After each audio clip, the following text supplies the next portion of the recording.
you guys to be here at DreamCon, man, it really does mean something because it's one of those games that, you know, people have built friends and families with. Like, it sticks, and you can tell just walking around today as I was coming to this panel, I'm like, Call of Duty fan, and then just hearing people like, yeah, oh my God. And it was just amazing to see the energy behind it. How does Activision engage with diverse fandoms in a real, long-lasting way? Yeah, I mean, it's always been part of the DNA, and like we've been coming to conferences and different events for a long time. I think specifically this one, the overlap, right, between Call of Duty and anime fans has been, you know, it's been part of, you know, the game for the last 40 years. I mean, like we've done so many different collaborations with. Are there Attack on Titan fans? Anybody? Yeah, Gundam. Okay. Or who else we got? Seven Deadly Sins. Yeah. So, I mean, it just goes Helsing. Yeah. I mean, so it just goes down the list. I mean, we've done so many, and I think the reason we've done it is because it works every single time. There's a lot of overlap with these communities, and we hear from the fans that you know, they're anime fans, and so we're like, okay, how do we connect with you? And I think us being here, right, and having the tournament tomorrow come by, it's like noon and stuff, definitely check it out. Or I think I'm supposed to call it a showcase, I think. You know, the overall event tomorrow, I think, is like saying how we're investing in the community over the long run. And I think we're going to continue to do that over time because we know our audience, you know, is you know, reflective of the community, right? And we want to show up in that way.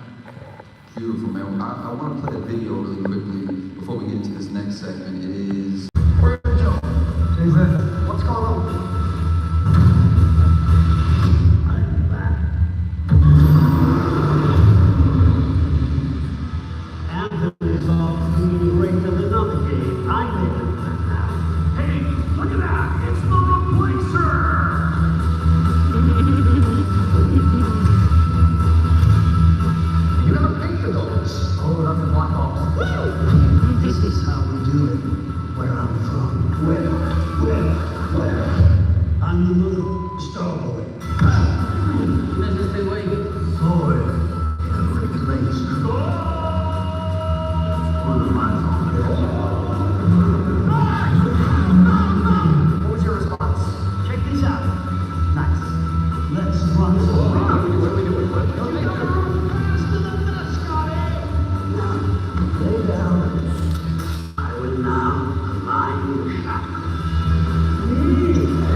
I'm your daddy now. Hello, Daddy. Make some noise for the replacer. I remember seeing these ads and I was like, what is going on? I'm a huge fan of the actor, right? And I have to ask you, what about this campaign? You know, what made it stick and what did you learn from this one? Yeah, so, you know, this is an old campaign from DO2, right? Like the replaces you in your day job so you can spend more time playing Call of Duty. You got Peter Stormare, any John Brucey fans from Prison Break? Okay. And so, you know, Peter's great, but normally with, you know, marketing and you know, Call of Duty will create one spot, right? We'll create something like Squad Up, like we did for MW2, and it's a 60, it's a 90, and we just run it.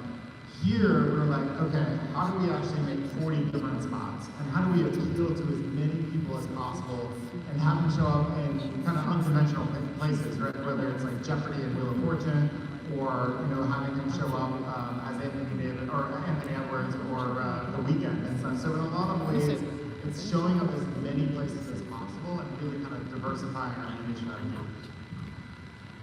What does a successful campaign look like? From launch to campaign, can you walk us through that timeline? How does this work from A to Z?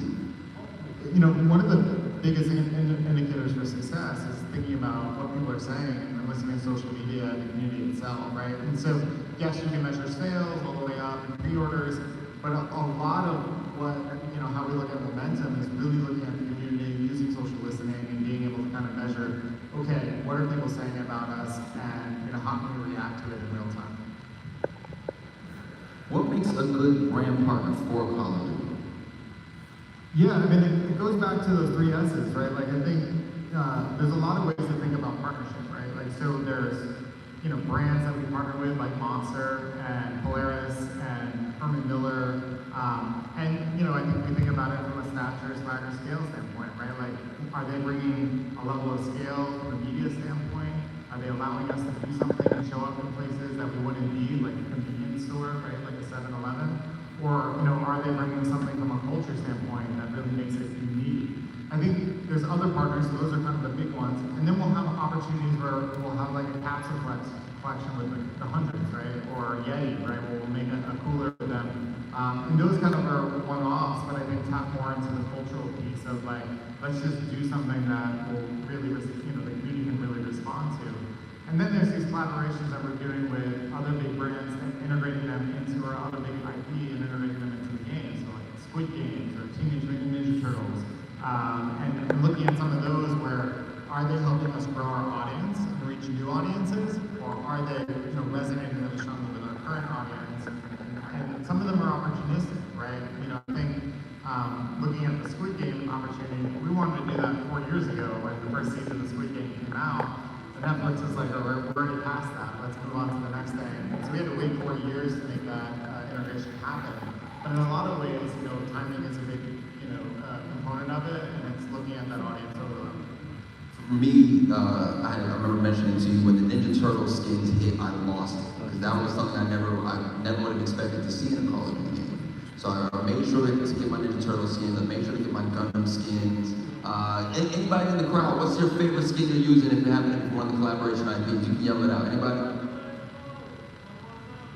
Alucard. 21 Savage, Nicki Minaj. Nicki Minaj. What else? What else? Alucard.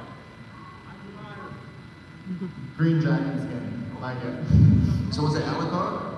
Yeah. Oh, beautiful, beautiful. Okay, all right, they be in. So how do you guys strike the balance between creators' freedom and protecting the global IP like COD? Yeah, I mean, a lot of ways we're trying to take risk all the time, and I think we're kind of testing the waters and trying new things. I think everything we do, we look at it as a test and learn standpoint. When we're creating like trailers, I think we're actually going out to the community. We have like these creative testing programs that will bring 300 Call of Duty fans in, and we'll bring 300 fans that don't play the game, and we'll get their responses to the trailers themselves and how them feed into the music. So it's really a collaborative experience with the community. So before we ever launch a trailer or go into market with something, we already know it's going to work because we've asked a lot of the players, and I think that's really been one of the keys to our success. At the same time, it's always going to be, one of the most authentic military, simulators out there, and so it has to always stay grounded in that.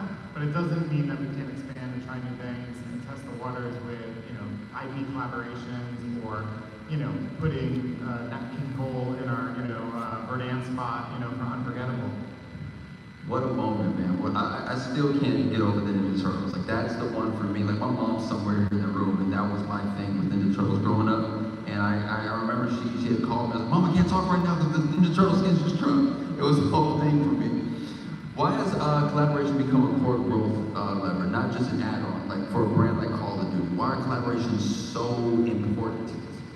Yeah, I mean, Call of Duty is a lifestyle. It's an identity, right? Like when you're thinking about when you're playing, it's not just being on the sticks, it's not playing every day. It's about living the brand.